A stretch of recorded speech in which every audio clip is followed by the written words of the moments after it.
গ্রেপ্তার বারাসতের তৃণমূল কাউন্সিলর এবং সিআইডির হাতে গ্রেপ্তার করা হয়েছে তাকে। মূলত যেটা জানা যাচ্ছে, তৃণমূল নেতা মিলন সর্দার ত্রিপুরার ব্যবসায়ীকে অপহরণ করেছিলেন এবং তার বিরুদ্ধে এমনই অভিযোগ, এবং সেই সঙ্গে মোটা টাকা মুক্তিপণ চাওয়ার অভিযোগ রয়েছে তার বিরুদ্ধে। আরও বিস্তারিত জানবো, আমাদের সঙ্গে রয়েছেন আমাদের প্রতিনিধি ভক্তি দে। ভক্তি, ঠিক কি ঘটেছে?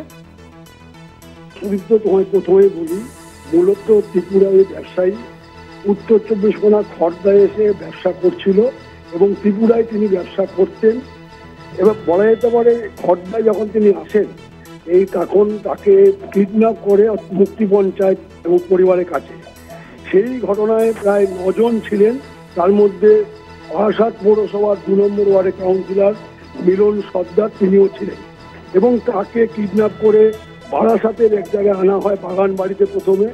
সেখানে তাকে 9 লক্ষ টাকা মুক্তিপণ চায়, পরিবার 6 লক্ষ টাকা তাদের মুক্তিপণ দেয় এবং পরবর্তীকালে তাকে আবার কিডন্যাপ করা হয়। প্রথম কিডন্যাপের পর কিন্তু পরিবার মুখ খোলেনি। পরবর্তী কিডন্যাপ করা যখন হয়, 3 লক্ষ টাকা আবার চাওয়া হয়, আর 3 কোটি টাকা, প্রায় 9 কোটি টাকা তাদের কাছ থেকে নেওয়া হয়।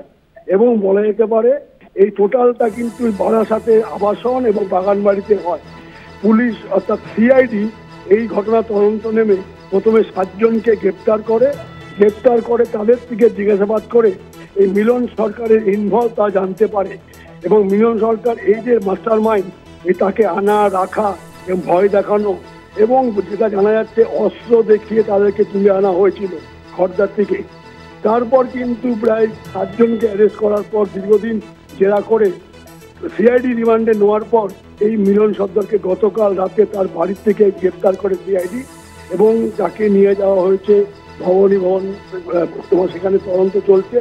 এবং তারপর দেখতে পাই আমরা যে বারাসাতের সাংসদ এবং জেলা সভাপতি কাকুলি ঘোষ দস্তিদার তাকে শোকজ করেন, অর্থাৎ তাকে বহিষ্কার করেন।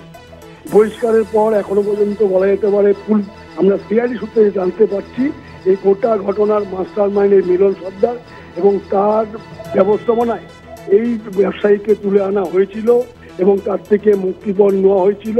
এবং এই একবার না 2 বার মুক্তিপণ নিয়েছিলেন। সেই কারণে কিন্তু তদন্ত চলছে।